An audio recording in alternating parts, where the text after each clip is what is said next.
The Innocents Abroad, by Mark Twain. Preface. This book is a record of a pleasure trip.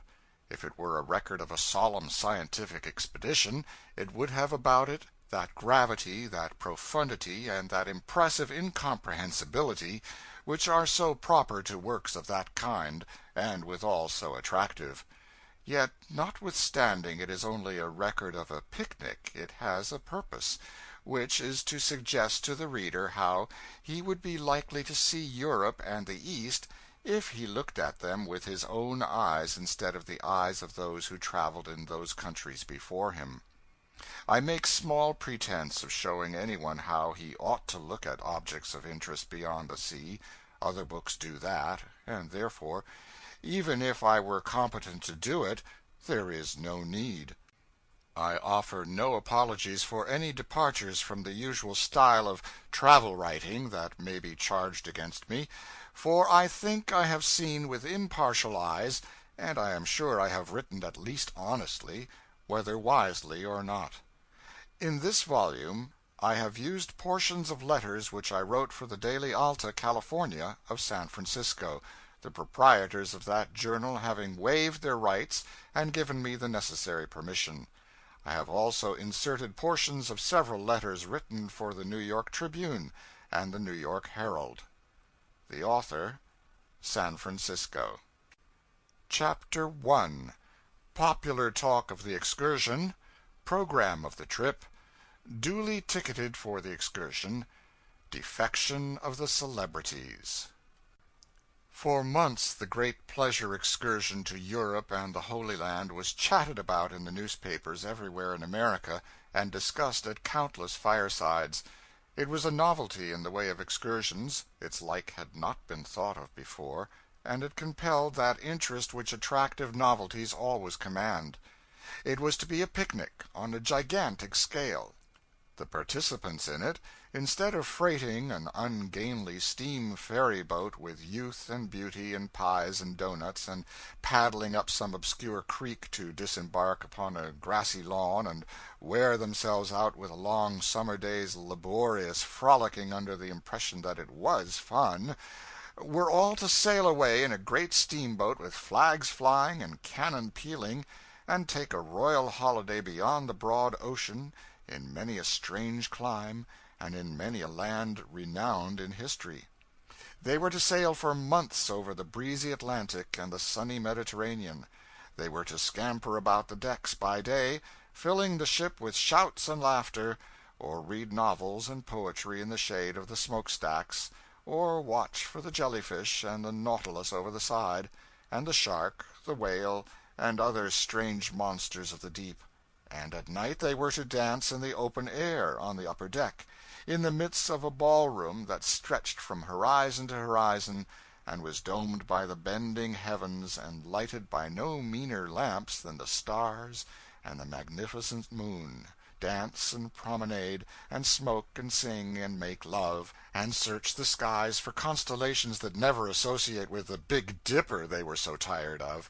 And they were to see the ships of 20 navies, the customs and costumes of 20 curious peoples, the great cities of half a world. They were to hobnob with nobility and hold friendly converse with kings and princes, grand moguls, and the anointed lords of mighty empires.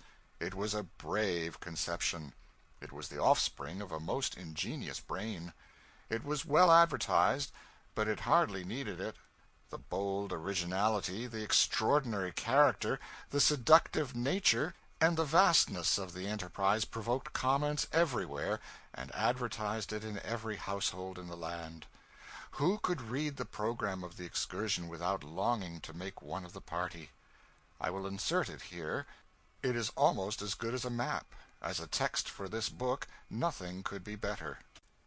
Excursion to the Holy Land, Egypt, the Crimea, Greece, and intermediate points of interest. Brooklyn, February 1st, 1867. The undersigned will make an excursion, as above, during the coming season, and begs to submit to you the following program: a first-class steamer, to be under his own command and capable of accommodating at least 150 cabin passengers, will be selected, in which will be taken a select company, numbering not more than three-fourths of the ship's capacity. There is good reason to believe that this company can be easily made up in this immediate vicinity of mutual friends and acquaintances. The steamer will be provided with every necessary comfort, including library and musical instruments. An experienced physician will be on board. Leaving New York about June 1st, a middle and pleasant route will be taken across the Atlantic, and passing through the group of Azores, St. Michael will be reached in about 10 days.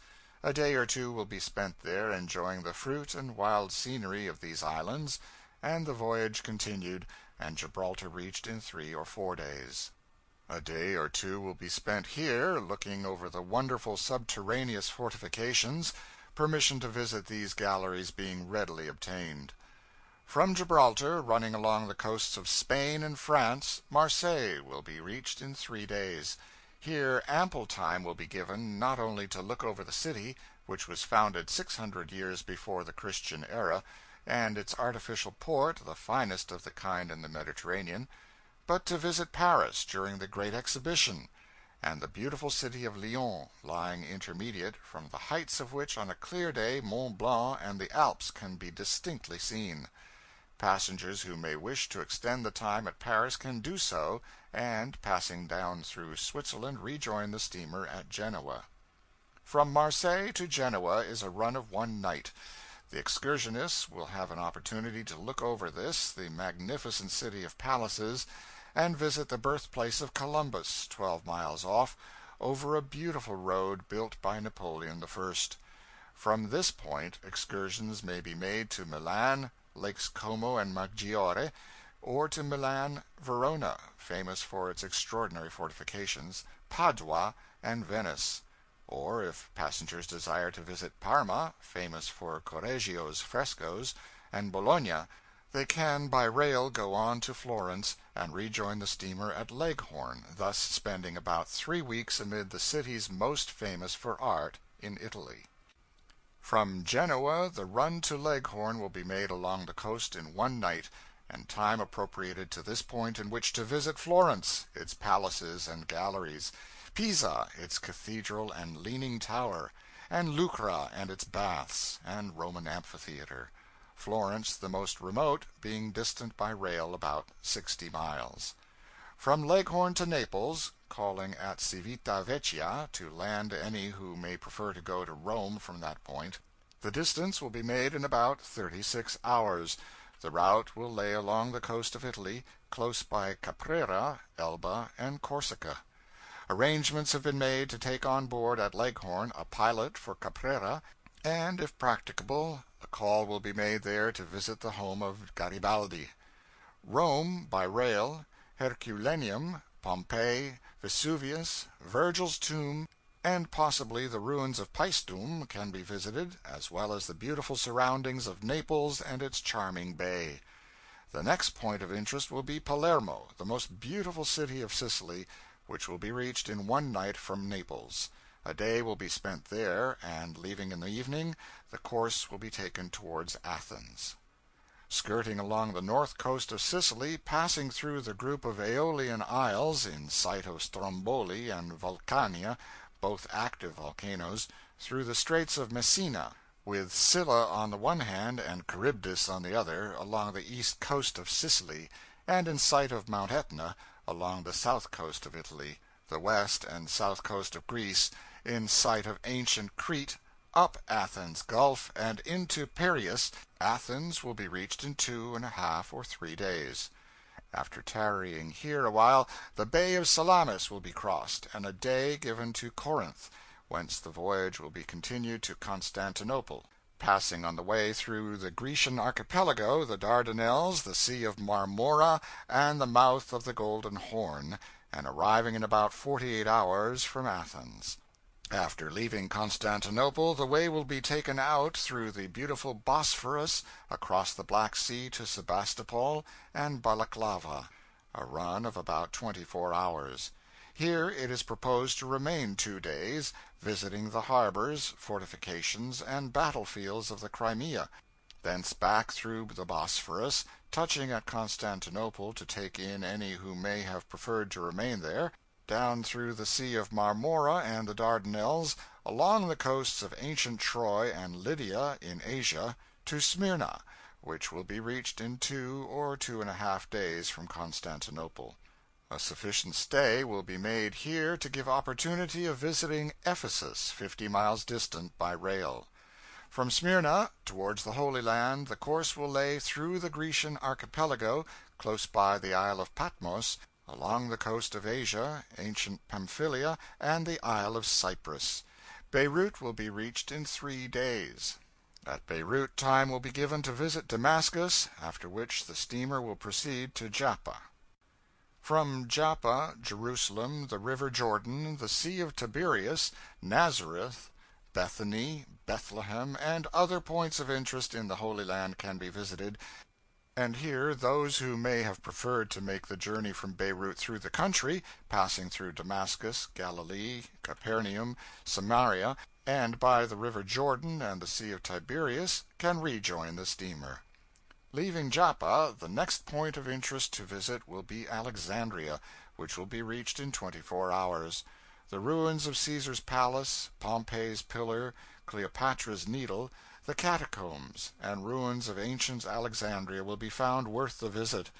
The journey to Cairo, 130 miles by rail, can be made in a few hours, and from which can be visited the site of ancient Memphis, Joseph's granaries, and the pyramids.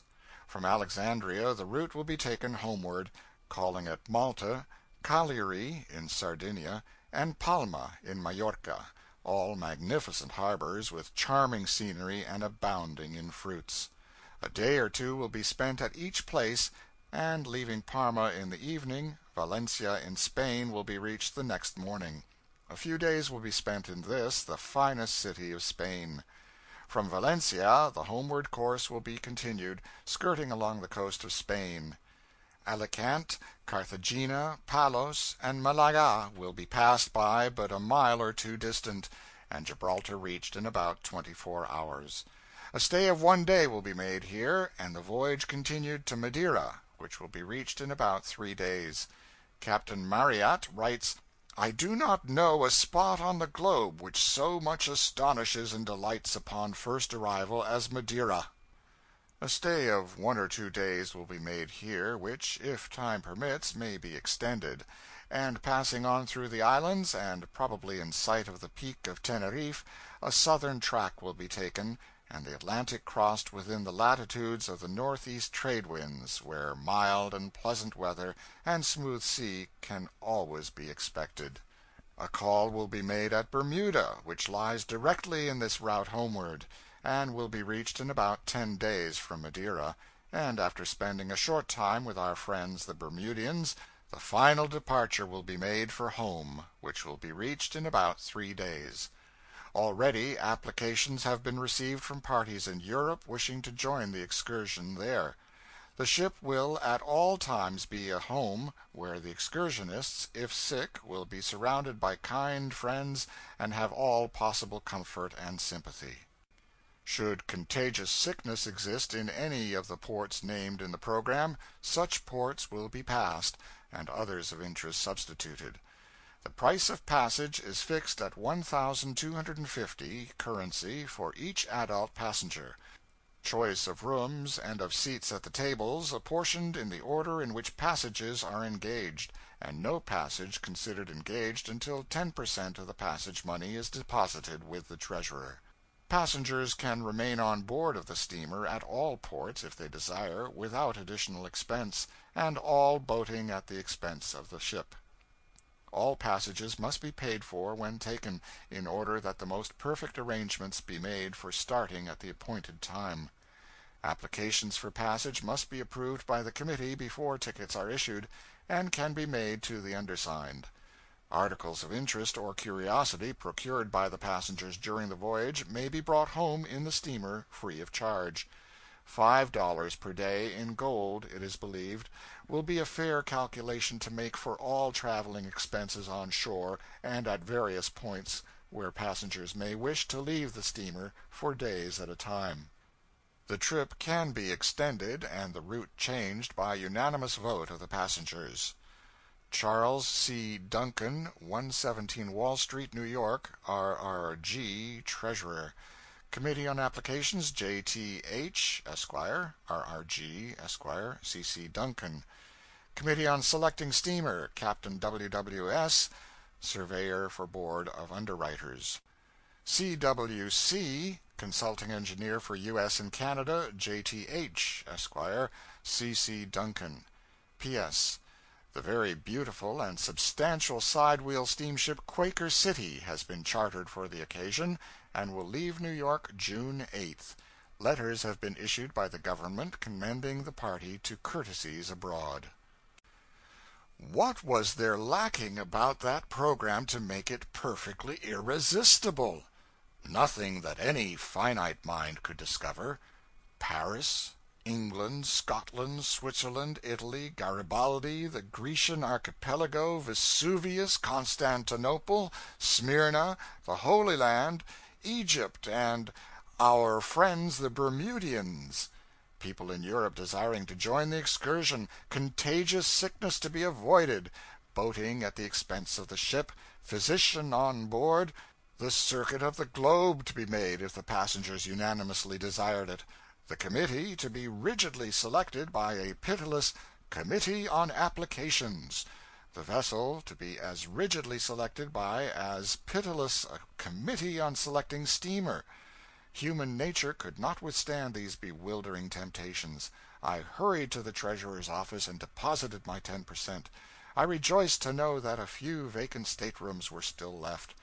I did avoid a critical personal examination into my character by that bowelless committee, but I referred to all the people of high standing I could think of in the community who would be least likely to know anything about me. Shortly, a supplementary program was issued which set forth that the Plymouth collection of hymns would be used on board the ship.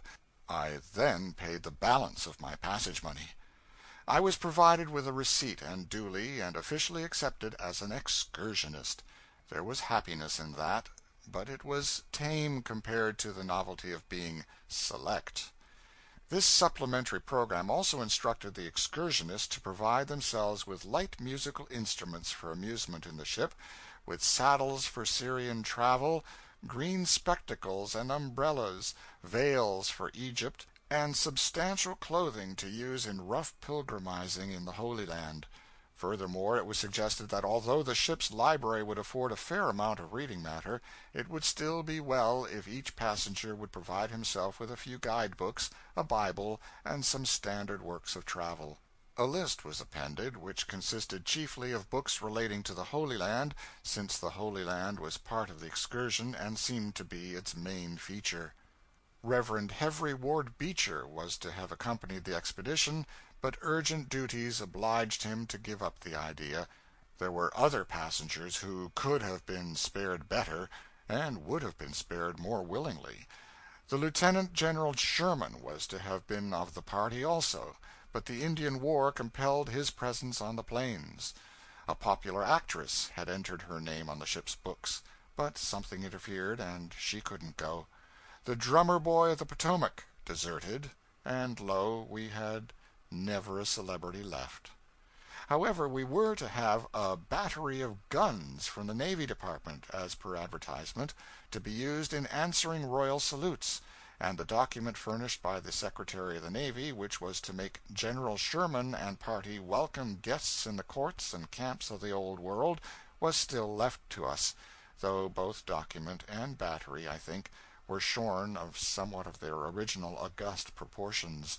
However, had not we the seductive program still, with its Paris, its Constantinople, Smyrna, Jerusalem, Jericho, and our friends the Bermudians? What did we care? End of chapter 1.